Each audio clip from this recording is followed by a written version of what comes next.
नमस्कार। आज हमारे चैनल पे उपस्थित हैं प्रसिद्ध साहित्यकार विदुषी डॉक्टर सुमेधा पाठक जी। नमस्कार आपको। नमस्कार। हमारे चैनल में स्वागत है आपका। आपकी कई किताबें पब्लिश हो चुकी है जी। अभी हाल में ही हिंदी साहित्य सम्मेलन में एक किताब का लोकार्पण भी किया गया। उसके बारे में चर्चा करने के लिए हम चाहेंगे दर्शकों को बताएं आप क्या है किताब में और कैसे कैसे आपको प्रेरणा आई, इतनी सारी किताबें आपने लिख दी। पहले मैं जो किताब अभी लोकार्पित हुई है उसकी चर्चा कर लूँ। मेरी कविता की पुस्तक है नदी की प्रेम कथा। तो नदी की प्रेम कथा के 4 सोपान हैं। पहले सोपान में स्त्री विमर्श है, दूसरे सोपान में प्रकृति और सौंदर्य है, तीसरे सोपान में जीवन दर्शन है और चौथा जो है वो मेरी प्रयोगधर्मिता ही कही जाएगी कि अन्य करके एक सोपान मैंने उसमें तैयार किया है, जिसमें आपको दोहे हैं, हाइकू है, वर्ण पिरामिड है और आपको बच्चों के बाल गीत और बाल कविताएं भी उसमें शामिल हैं। तो नदी की प्रेम कथा की जहाँ तक प्रेरणा की बात है तो कविताओं के लिए मेरी परिस्थितियाँ और परिवेश ही मेरे प्रेरणा स्रोत कहे जाएंगे, क्योंकि कब मैंने अपने चारों ओर बिखरी घटनाएं, यत्र तत्र बिखरे हुए जो चित्र हैं, जो दृश्य हैं, वो मुझे प्रेरित करते रहे। और साथ ही मेरे जीवन की चुनौतियों को मैं सबसे बड़ा प्रेरणा स्रोत मानूंगी कि जिसने मुझे लिखने के लिए प्रेरित किया। जब भी घटनाओं से मैं प्रभावित होती रही तो विचारों की जो घनीभूत संवेदना है मेरे मस्तिष्क को इस तरह मथती है कि वो अपने आप जो है कागज़ पर उतरने के लिए आतुर हो जाते हैं मेरे शब्द। और बाकी पुस्तकों की जहाँ तक बात है तो कविता पुस्तक के साथ साथ मेरा एक निबंध संग्रह है अमलतास। अमलतास में वो एक ललित निबंध कहा जाएगा। उसकी भाषा शैली बिल्कुल ललित निबंध वाली है और उसमें आपको प्रकृति पर्यावरण से लेकर शिक्षा जगत तक और जितने कवि महाकवियों के बारे में, उनकी रचनाओं के बारे में, महिला विमर्श भी है उसमें, महिला में उषा प्रेमवद तुलनात्मक अध्ययन भी है उसमें।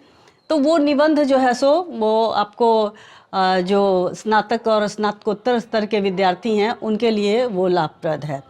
तो वो मेरी जो वैचारिक क्षमता है और जो रचनात्मक क्षमता है वो उसमें आपको दिखाई पड़ेगी विभिन्न आलेखों के माध्यम से।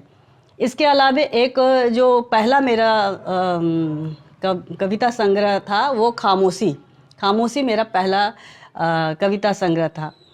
तो उसमें जो है वो खामोशी के पीछे भी एक कथा है। तो वो उसकी प्रेरणा सही रूप में अगर कही जाए कि जब तक चोट नहीं पहुंचती है, जब तक आघात नहीं लगता है, तब तक कवि जो है उत्प्रेरित नहीं होता है।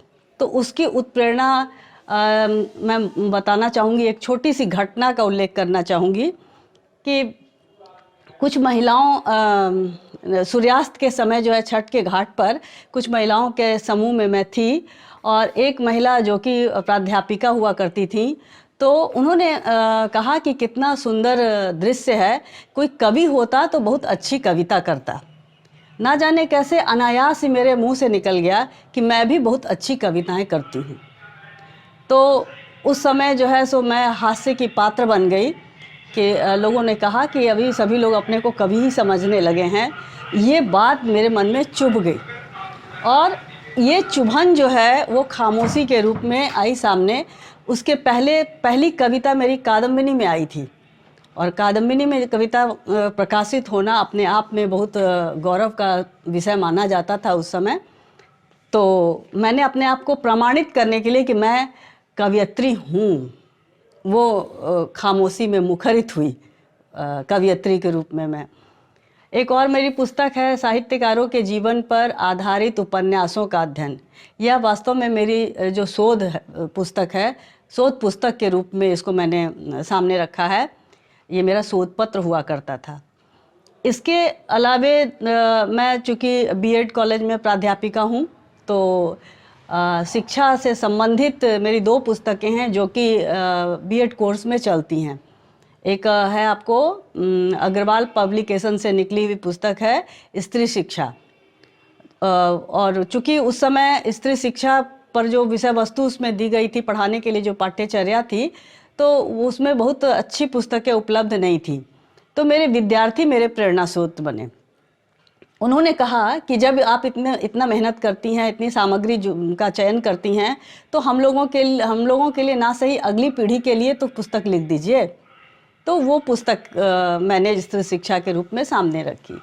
एक और हिंदी शिक्षण, बीएड में मेथड सब्जेक्ट हुआ करता है, तो वो मेरा चूँकि हिंदी मेथड है, तो हिंदी मेथड के साथ भी वही बात थी कि जो उसमें मैं चाहती थी कि जो सामग्री मेरे विद्यार्थियों तक पहुँचे, वो कहीं पुस्तक में मुझे दिखाई नहीं पड़ती थी। तो मैंने सोचा कि चलो इसको भी मैं जो है सो लिख लेती हूँ, ताकि जो मैं चाहती हूँ कि मेरे विद्यार्थी का जो ज्ञान है, जो उन तक सूचनाएं पहुँचें, वो सही रूप में उन्हें मिलें। तो मैंने हिंदी शिक्षण जो है लिखा, और विनोद पुस्तक मंदिर वालों ने इसे हाथों हाथ लिया। उन्होंने उनके प्रकाशन से पुस्तक निकली थी। मेरी आगामी पुस्तक निकलने वाली है, नीलकमल प्रकाशनाधीन है अभी। अब देखें, अब इस साल निकल जानी चाहिए। तो वो भी बीएड कोर्स से ही संबंधित है। तो वो है कि जेंडर स्कूल एंड सोसाइटी, लिंग विद्यालय और समाज करके एक पत्र है बीएड में। तो उसके साथ भी वही बातें हैं कि आजकल के पब्लिकेशन वाले वो आनन फानन में निकाल देते हैं पुस्तकें, जिसमें तथ्य उतना महत्वपूर्ण नहीं बन पाता है। तो मैंने भी उसकी आवश्यकता महसूस की, तो उसको मैंने मूर्त रूप दिया है, और अभी उसकी प्रतीक्षा है कि वो प्रकाशित होकर के आ जाए। आप शिक्षिका भी हैं, साहित्यकार भी हैं, कवित्री भी हैं। आज का जो स्वरूप है शिक्षा का जो स्तर है, उस पे आप क्या देख रही हैं? देखिए, शिक्षा की जहाँ तक बात करें, वैसे तो मैं उच्च शिक्षा से जुड़ी हुई हूँ, लेकिन उच्च शिक्षा से जुड़ने के बावजूद जो हमारी जड़ है प्राथमिक शिक्षा, वो बहुत ही उपेक्षित है। बहुत ही, मतलब मैं क्या बताऊँ कि बहुत तकलीफ़ होती है, बहुत दुख होता है कि जब मैं आज के विद्यार्थियों को देखती हूँ कि एक छोटा सा विषय देने पर भी वो अपनी सोच नहीं बना पाते उस विषय के प्रति। व्याकरणिक बातें और व्याकरणिक अशुद्धियों की तो बातें छोड़ दी जाएं, वो ये जो एक बित्ते का खिलौना मोबाइल के रूप में जो उनके हाथ में आ गया है, तो उनकी जो है रचनात्मकता और चिंतन क्षमता उसने बर्बाद करके रख दिया है। थोड़ी सी भी कोई अगर ज़रूरत पड़ती है, कोई किसी विषय पर अपने जहाँ मौलिक चिंतन की ज़रूरत होती है, तो वहाँ भी वो मोबाइल का सहारा ले लेते हैं। और जहाँ तक प्राथमिक शिक्षकों की बात, तो मैं नहीं करना चाहूँगी कि अब उनके साथ क्या समस्याएं हैं, लेकिन व्यवस्था के प्रति ज़रूर आक्रोश है मेरा। मैंने देखा है कि मैं प्रशिक्षुओं को लेकर जाती हूँ विद्यालयों में, वो मैंने प्राथमिक विद्यालय भी देखा है, माध्यमिक विद्यालय भी देखा है। तो वहाँ पर जो मैंने मूल रूप में पढ़ाना चाहिए बच्चों को, जो सही रूप में भाषा का ज्ञान होना चाहिए, मतलब ये अद्भुत आश्चर्य का विषय है कि बच्चे जो है आज स्नातक करके आते हैं और भाषा क्या है ये भी वो सही ढंग से नहीं बता पाते। तो ये बहुत ही दुर्भाग्यपूर्ण है। ये प्राथमिक स्तर पर जो शिक्षा व्यवस्था हमारी है, ये मैं बिल्कुल ही असंतुष्ट हूँ। शिक्षा का स्तर बिहार में दिन प्रतिदिन गिरता चला गया।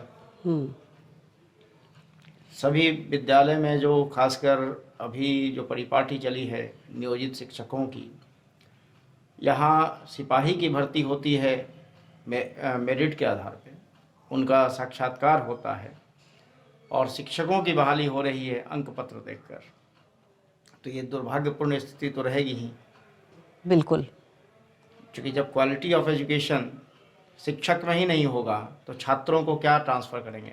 देखिए, इस संदर्भ में मैं दो बातें कहना चाहूँगी। एक तो सरकारी जो उदासीनता या सरकार की जो ये नियोजन प्रणाली है, तो बिल्कुल ही मतलब व्यर्थ है। यहाँ पर वो गुणवत्तापूर्ण शिक्षा की बातें की जाती हैं। यहाँ बिहार या पूरे देश की बात कहूँगी, ये बिहार और के साथ साथ जो है पूरे देश में वो गुणवत्तापूर्ण शिक्षण देने की बात कही जाती है, लेकिन धरातल पर क्या है वो तो हम देख ही रहे हैं।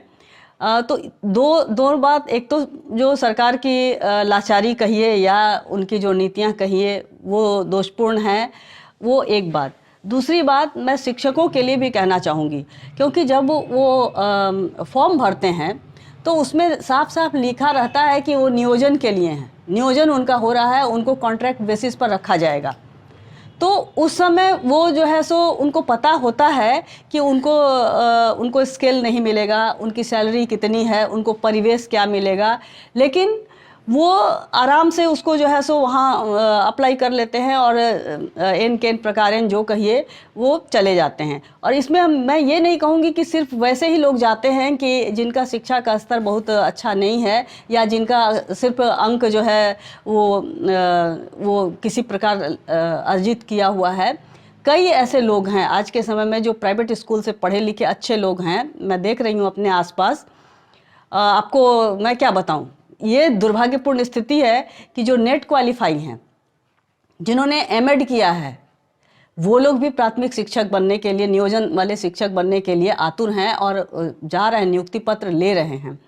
तो वो अपनी प्रतिभा को एक किनारे रख करके वो उसमें चले जाते हैं, लेकिन वहाँ जाने के बाद जो है वो ये भूल जाते हैं कि वो किस उद्देश्य के लिए आए हैं।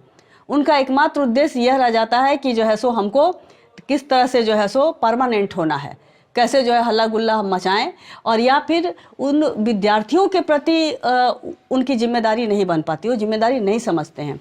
मैं ये नहीं समझ पाती हूँ कि आखिर उन बच्चों ने क्या अपराध किया, उन बच्चों ने क्या अपराध किया कि उनको जो है क्वालिफाइड टीचर मिल रहे हैं, उनके लिए जो है वो ऐसा नहीं है कि वो शिक्षक पढ़ा नहीं सकते, लेकिन वो पढ़ाते नहीं हैं, क्योंकि उनके मन में कहीं ना कहीं ये हीन भावना आ जाती है कि जो वहाँ का प्यून है उसकी तनख्वाह भी जो है सो कहीं उनसे अधिक है।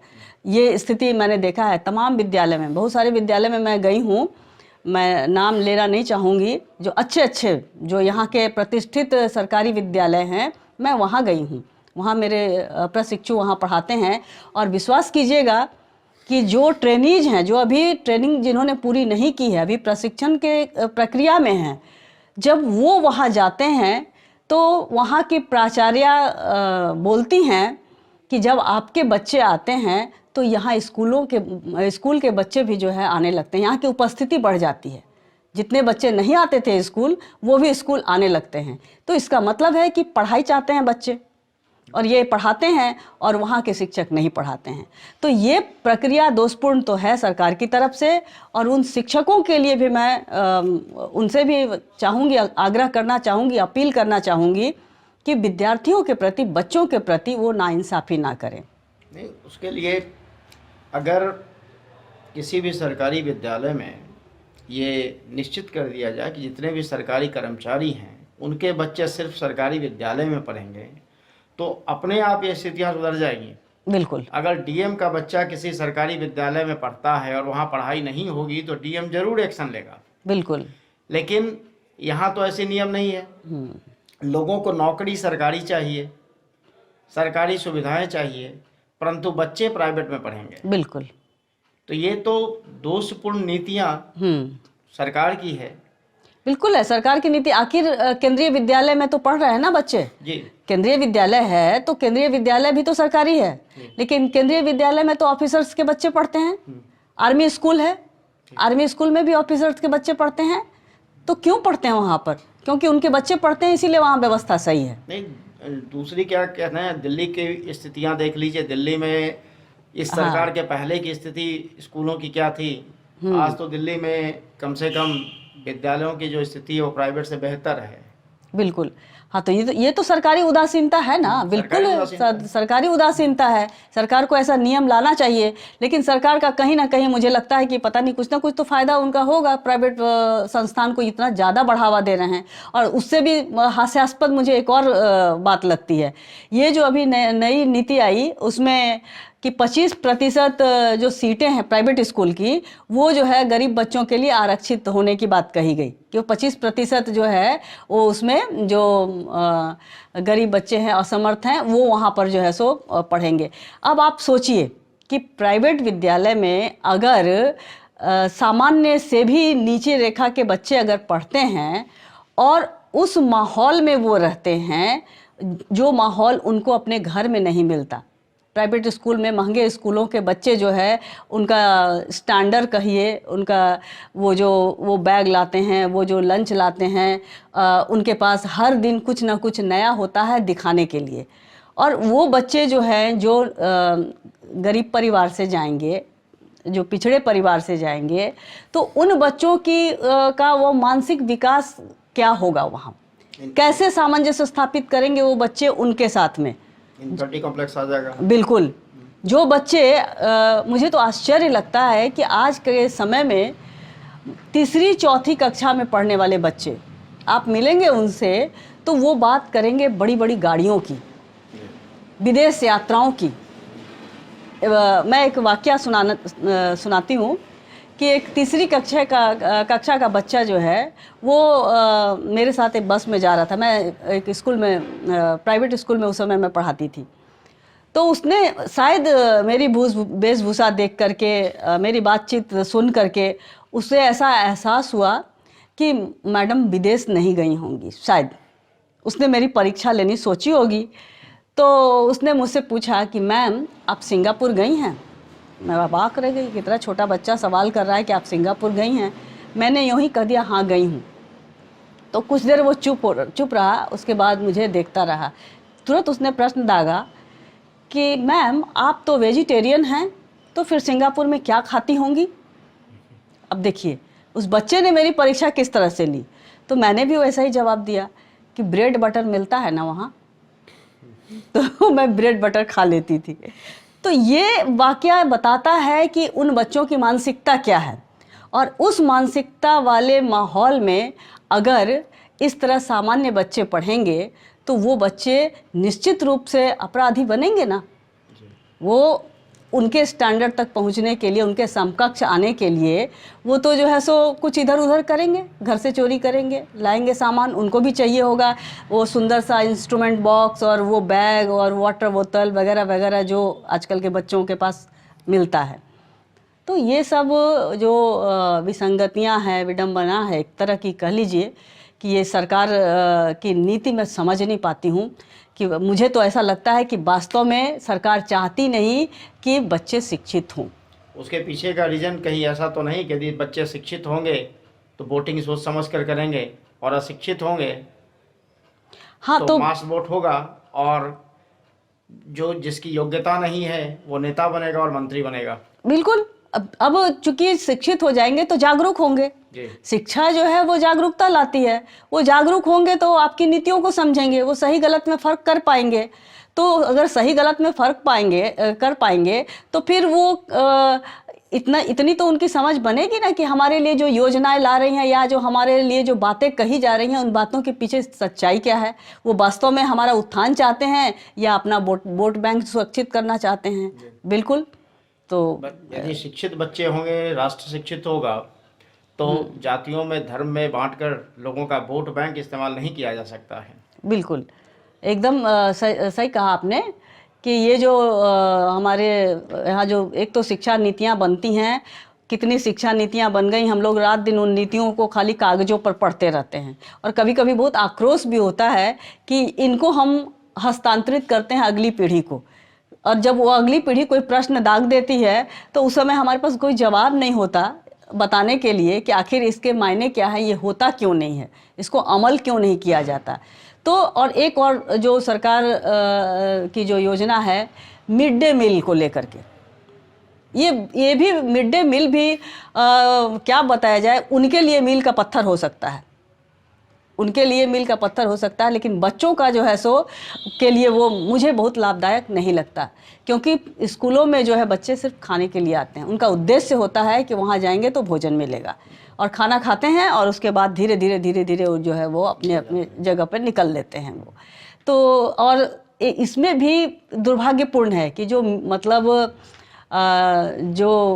क्या बोले उसको, जो नौकरशाही शब्द उसके लिए आता है कि यहाँ से वहाँ तक जो व्यवस्था की कड़ियाँ बनी हुई हैं, तो उसमें मिड डे मील का भी मील जो है वो बच्चों तक सही रूप में नहीं पहुँच पाता, उनकी भी बंदरबाट सुनिश्चित रहती है। भ्रष्टाचार चरम पे है। हाँ, हर प्रकार जितने भी, मुझे तो लगता है कि जो अभी सो कॉल्ड आज़ादी हुई उसके बाद से 99.9% नेता जो हैं वो भ्रष्टाचार के दलदल में इतने गिरे हुए हैं कि उन्हें राष्ट्र को विकसित करने का जज्बा ही नहीं है। देखिए, यहाँ है कि राष्ट्र के लिए जो भी वहाँ पहुँचता है, जो भी नेता जो हैं, जो प्रतिनिधित्व का दावा करते हुए जो है वो पहुँचते हैं, संसद तक पहुँचते हैं, तो वो राष्ट्र का उत्थान उनका उद्देश्य नहीं होता। उनका उद्देश्य सबसे पहले अपना उत्थान होता है। दूसरी बात कि जो हमारी चुनावी प्रक्रिया है इतनी खर्चीली है, इतना पैसा वो लगाते हैं, तो स्वाभाविक है कि अगर हम जितना पैसा लगाएंगे तो उसकी वसूली तो हमको चाहिए, वो रिटर्न तो हमें चाहिए ना। मतलब व्यवसाय बन गया, इन्वेस्टमेंट कर रहे हैं तो हाँ, तो इंटरेस्ट हम वापस लेंगे, बिल्कुल लेंगे कि फिर हम जो है फिर अगली बार हमारी तैयारी कैसे होगी। हाँ, तो इसके लिए जिम्मेवार तो जनता है ना। तो अब जनता तो उसमें ढल चुकी है। जनता सरकारी उदासीनता के चलते जनता ने वो सारा जो है सो यथास्थिति, चलो जो हो रहा है वैसा होने दो। वो वोट असल में उनके सामने भी, जनता के सामने भी दुविधा है, वो क्या करें। जनता भी करे तो क्या करे, वहाँ लाए तो किसको लाए, इस हमाम में सभी नंगे, तो उनमें से ही किसी को लाना पड़ता है। जनता के साथ ये मजबूरी है। सबसे बड़ी बात जो यहाँ ये होनी चाहिए कि यहाँ पर कितना दुर्भाग्य है हमारे देश का या हम जनता, जो भी जनता है, कि एक अंगूठा छाप के नीचे जो है आईएएस ऑफिसर को काम करना पड़ता है। ये इससे बड़ा दुर्भाग्य क्या होगा। और उनके लिए कोई क्वालिफिकेशन कोई तय ही नहीं है कि उनका जो है उनकी योग्यता कितनी होनी चाहिए, उनकी योग्यता का कोई मापदंड नहीं है। वो शिक्षित होंगे तब तो शिक्षा का महत्व समझेंगे ना। वो तो अपने आप शिक्षित नहीं है तो वो शिक्षा का महत्व क्या समझेंगे। और दूसरी चीज़, नेताओं ने जो कर दिया अपने लिए, वो अगर 5 जगह रहेंगे तो 5 जगह से वेतन पाएंगे, सुविधाएं लेंगे, लेकिन सरकारी कर्मचारियों का पेंशन साफ हो जाएगा। ये प्रश्न आपका मैं समझी नहीं। आज का जो पॉलिटिकल सिस्टम बना दिया गया है, ये पूर्णतः व्यवसाय के साथ साथ एक सुरक्षित भविष्य की चीज़ें बन गई। मान लीजिए कोई नेता आज विधायक है, कल सांसद बनता है, परसों मंत्री बनता है, फिर मुख्यमंत्री बनता है, फिर प्रधानमंत्री बनता है। अच्छा, तो जहाँ जहाँ रहा था वो सबके पेंशन उसको तब तक मिलते रहेंगे जब तक वो जीवित रहेगा। वाह, ये कौन से सिस्टम है। वाह। ये और बाकी जो सरकारी कर्मचारी हैं इसलिए उनका वो पेंशन स्कीम खत्म की जा रही है। अच्छा, तो ये अब आप सोचिए कि ये कितना जो है, ये कितना बड़ा, कितने दूर से जो है सो ये खेल खेला जा रहा है, और उसमें जो है सो जनता बेबसी से जो है सो उसके कैलकुलेशन किया है। अच्छा, एक सांसद के पीछे जितने भी सांसद लोग हैं, 543 लोग हैं, इनमें पर मंथ 1 अरब का खर्च होता है। वाह। अनप्रोडक्टिव एक्सपेंडिचर है वो 1 अरब। तो क्या उन्हें हक है कि जो अभी देश विकासशील है, विकसित भी नहीं हुआ, उसके ऊपर हम अनप्रोडक्टिव एक्सपेंडिचर के रूप में 1 खरब रुपए का बर्डन डालें। इनमें क्या राष्ट्रीयता है। ये तो वही वाली बात हुई ना। मुझे लगता है जब मैं आते जाते कभी जो है कोई महामहिम और या फिर कोई प्रतिष्ठित नेता की जब सवारी आती है तो वो सारी बाकी लोगों को रोक दिया जाता है। तो ये तो वही वाली बात हुई ना कि हम प्रजातंत्र में रह करके एक तरह से राजतंत्र में ही रह रहे हैं। वो राजतंत्र में जैसे जो है राजा और उनके जो मातहत हुआ करते थे वो सुविधा भोगी होते थे और बाकी सुविधाहीन होते थे। तो वही बात है, यहाँ प्रजातंत्र की आड़ में राजतंत्र का खेल चलता रहता है। उससे भी गंदा खेल है।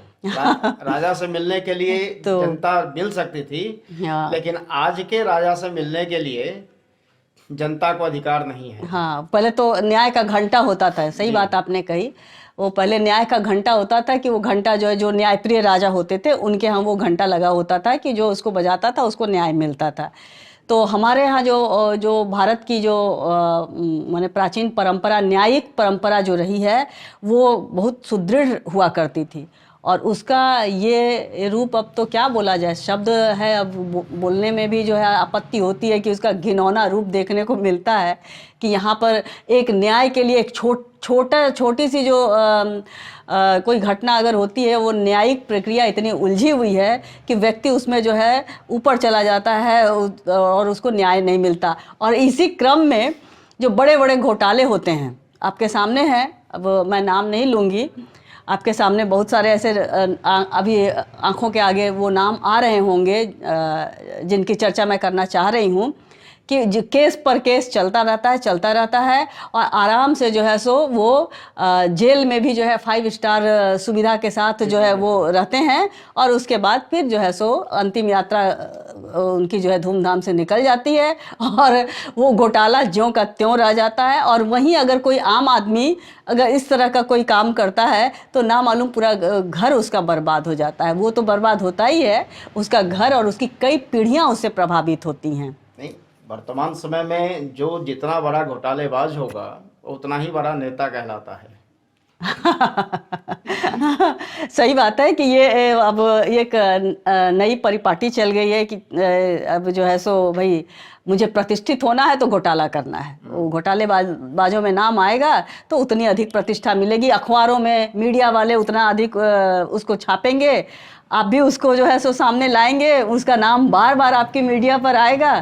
तो जो नहीं भी उस नाम से परिचित हैं वो भी उस नाम को जो है सो कंठस्थ कर लेंगे। आप शिक्षा के साथ हैं, शिक्षकों को पढ़ाती हैं। जो वर्तमान स्थिति है, आप बच्चों को पढ़ाती थी कि 4 पिलर होते हैं लोकतंत्र में। क्या नहीं लगता कि आज वो चारों के चारों पिलर ध्वस्त हो चुके हैं, सारे के सारे भ्रष्टाचार में लिप्त हैं, चाहे वो मीडिया हो, न्यायपालिका हो, कार्यपालिका हो, विधायिका हो? ये तो पांचवा जो है वो आप ही लोग हैं ना। तो आप लोग अगर मजबूत रहिएगा, देखिए एक बात है कि मीडिया भी अगर अपनी भूमिका सही निभाए, सही ढंग से निभाए तो वो भी बहुत मतलब आपको एक जागरूकता फैलाने में और लोगों की आंखें खोलने में बहुत सहायक होता है। मैंने एक कविता लिखी है, आप पढ़ेंगे उसको, कैमरे वाले गिद्ध, जो मीडिया के ऊपर वो कविता है। तो मीडिया भी जो है सो सही रूप में सही बात को सामने नहीं लाती। अधिकतर आप देखेंगे कि वो आप न्यूज़ सुनेंगे तो आपको समझ में आ जाएगा, वो समाचार सुन के आप समझ जाएंगे कि ये किस पक्ष से समाचार आ रहा है। और अगर आप किसी से चर्चा करेंगे कि हाँ मैं फलना चैनल देखती हूँ, उसका समाचार मुझे अच्छा लगता है, तो अगला भी समझ जाएगा कि मैं कहाँ से जो है सो प्रभावित हूँ, है ना। मतलब आज के दिन में जो चैनल है वो किसी न किसी एक पॉलिटिकल पार्टी की बपौती बन गई है। हाँ बिल्कुल बन गई है। और नहीं, और सही रूप में अगर मीडिया वाले सामने आए, मीडिया की भूमिका जो है जागरूकता में, किसी भी तरह से जागरूक करने में या जो समाचारों को सामने रखने में, अगर वो समाचारों को सही ढंग से सामने रखें, जो पक्षपात रहित वो बातें करें, किसी दल विशेष या किसी जन विशेष को प्रभावित करने वाली या उत्तेजित करने वाली वो बातें ना कहें। जो हो रहा है और जो होना चाहिए, और जो गलत है तो गलत है, जो सही है तो सही है, इस रूप में अगर कोई भी माध्यम सामने लाता है इस बात को, तो उसका बहुत बड़ा प्रभाव पड़ता है। आखिर आप याद कीजिए कि स्वतंत्रता संग्राम के समय मीडिया की कितनी बड़ी भूमिका थी। कवि लेखकों के साथ जो भी पत्रकार हुआ करते थे, उस समय की जो पत्रकारिता थी, उस पत्रकारिता ने पूरे देश को एकजुट करने में कितनी बड़ी भूमिका निभाई थी। और उस जो भी एकता के सूत्र में देश को बांधा गया था। तो उस समय के जो पत्रकार थे वो राष्ट्रवादिता से परिपूर्ण थे। हाँ, और आज का दिन जो है उसमें न तो पत्रकार, न नेता, न वकील, इनको राष्ट्र से मतलब नहीं, सिर्फ स्वार्थ से मतलब है। तो ये तो फर्क है। तो यही कारण है ना कि जो चारों खंभा है, चारों खंभा जो हिल रहा है, उस पिलर को थामने का काम आपका है। आप में इतनी शक्ति है कि आप उस चारों जो हिलते हुए खंबे हैं उनको आप आधार दें। तो इसमें आप अपनी भूमिका, जब उनकी भूमिका वो नहीं समझ सकते, वो तो मान लीजिए कि अब क्या बोले, अब जो एक मजबूत आधार स्तंभ है तो वो 1 महीने की ग्रीष्मावकाश में चला जाता है। अब जहाँ पर यहाँ पर करोड़ों लाखों जो है की संख्या में केस पेंडिंग होते हैं, तो वो स्तंभ जो है अपनी भूमिका वो भूल जाता है, वो जो है डगमग कदमों से चल रहा है। तो अंग्रेजों ने जो बनाया शिक्षा, वो इसलिए बनाया कि लोग शिक्षित ना हो। न्याय प्रणाली ऐसी बनाई जो लोग न्याय ना मिल सके। चिकित्सा ऐसा बनाया कि लोग स्वस्थ ना रह सकें।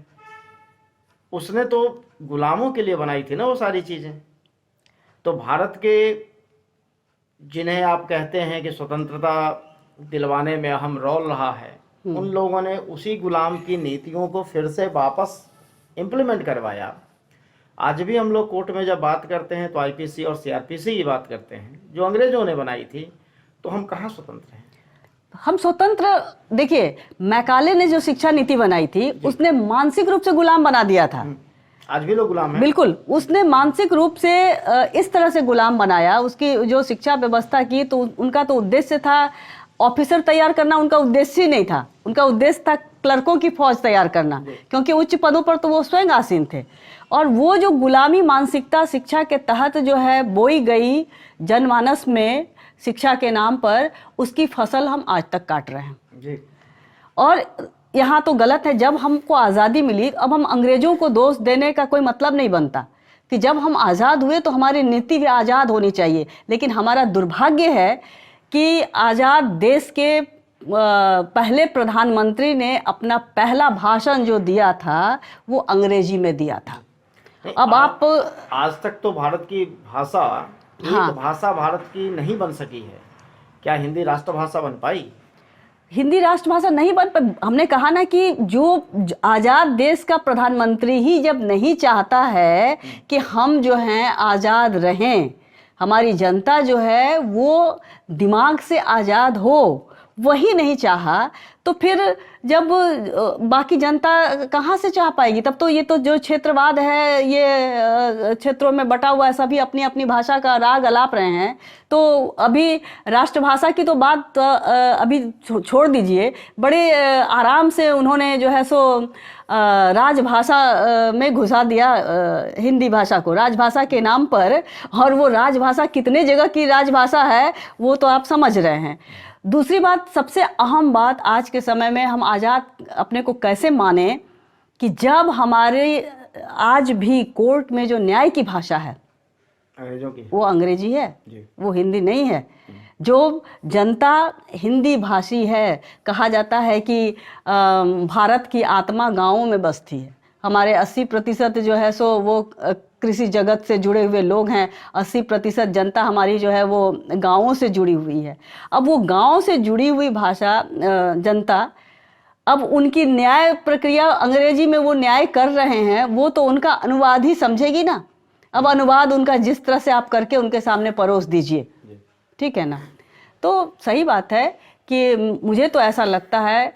और दुर्भाग्य, मैं अभी शिक्षा की बात आप कर रहे हैं तो मुझे एक और आपको एक बात की जानकारी देना चाहूँगी। अभी हिंदी भाषा की बात आपने उठाई है कि ये पिछले 3 सालों से, 3 साल के पहले हमारे यहाँ भी हमने चर्चा की थी आपसे मेथड की जो डिफरेंट अलग अलग जो विषय होते हैं तो उनको हम लोग मेथड बोलते हैं, कि जिसका जो ऑनर्स विषय होता है तो वो उसको जो है वो अलग से उसके लिए प्रशिक्षण दिया जाता है, ताकि वो स्कूलों में जा कर के उस भाषा विशेष को सही ढंग से पढ़ा सकें।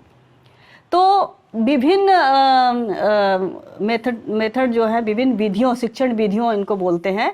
तो इसमें जो है इधर 3 साल से जो हिंदी में गिरावट दिखाई पड़ती है, मैं दंग हूँ। पहले साल में 5-6 की संख्या में बच्चे आते थे, स्टूडेंट आते थे कि जो कि हिंदी विषय रखते थे। पिछले साल आपको पिछले बैच में 20-22 बैच हमारा है, तो उसमें आपको 3 या 4 हैं हिंदी के विद्यार्थी। और अभी जो नया बैच आया 21-23, मैं आपको बताऊं, एक भी हिंदी के विद्यार्थी नहीं है, एक भी हिंदी पढ़ने वाले नहीं हैं। ऐसा क्यों? मतलब जिस देश में अपनी भाषा से प्रेम ना हो, हाँ, राष्ट्र से प्रेम ना हो, तो वो राष्ट्र कैसे बच सकता है? देखिए, अंग्रेजी को रोजगार की भाषा बना दी गई। अब जहाँ से रोजगार मिलेगा बच्चे तो वही पढ़ेंगे ना। जी जी। हिंदी में पढ़ने वाले प्राइवेट स्कूल में लिखा रहता है बाहर में कि यहाँ हिंदी बोलने वाला सख्त मना है, कैंपस लैंग्वेज इंग्लिश है, हिंदी बोलना जो है यहाँ मना है। ये आपको प्राइवेट स्कूल में लिखा हुआ मिलेगा। और वहाँ हिंदी बोलने पर आपको पता होना चाहिए 50 रुपया फाइन होता है। मेरी बेटी ने अब तक 50 रुपये करके पता नहीं कितने रुपए दिए। तो जहाँ पर अपनी भाषा बोलने के लिए दंड विधान हो, वहाँ राष्ट्रीय एकता की बात हम कैसे सोच सकते हैं? और जब राष्ट्रीय एकता की बात हम सोच ही नहीं सकते, तो अभी जो बिखराव आपको दिखाई पड़ रहा है, जो छिन्न भिन्न लोग अलग अलग खेमों में बटे हुए हैं, पहले तो अंग्रेजी, हिंदी, संस्कृत जो मूल भाषाएं हैं उनके बीच ही द्वंद्व था कि, और अब तो स्थिति ये हो गई है कि जो क्षेत्रीय बोलियां हैं वो भी सामने आ गई हैं। पहले मैथिली को अनुसूची में शामिल किया गया, तो भोजपुरी वालों ने झंडा खड़ा कर दिया कि भाई जब वो मैथिली अनुसूची में जा सकती है, वो जो है सो भाषा बन सकती है, तो फिर हम क्यों ना बने। और भोजपुरी के पीछे पीछे जो है सो आपको मगही, अंगिका, बज्जिका, ये मैं बिहार की बोलियों की बात कर रही हूँ, बाकी देश प्रांतों में भी यही स्थिति कमोवेश है। तो जहाँ सभी अपने अपने जो है सो इसको अपनी बात को सामने रख रहे हैं, ये नहीं समझ रहे हैं कि हिंदी तो गंगा है और सभी भाषाएं जो है सहायक नदियां हैं। जब तक हम इसको इस रूप में नहीं समझेंगे, और वही गंगा जो है सागर में मिलेगी, वही उसको रोजगार की भाषा बनाया जाए, वही देश को बांध के रखेगी। आखिर आज़ादी हमको जो है हिंदी भाषा की बदौलत ही मिली थी कि पूरे राष्ट्र जो है एक भाषा के झंडे के नीचे आया था। और जब हम आज़ाद हो गए तो हम आज़ादी का जो है सो किस तरह से जो है दुरुपयोग कर रहे हैं वो सबके सामने है। इस पर कोई बहुत बड़ी बात मुझे बोलने की ज़रूरत महसूस नहीं हो रही है। चलिए, आपने अपना कीमती समय दिया हमारे चैनल के लिए, उसके लिए आपको बहुत बहुत धन्यवाद। बहुत बहुत धन्यवाद आपका भी, जो आपने बेबाक चर्चा की हमारे साथ। ये सारे मुद्दे जिस पे हमने चर्चा की है वो प्रत्येक भारतवासियों को समझने की चीज़ है कि हम लोग वाकई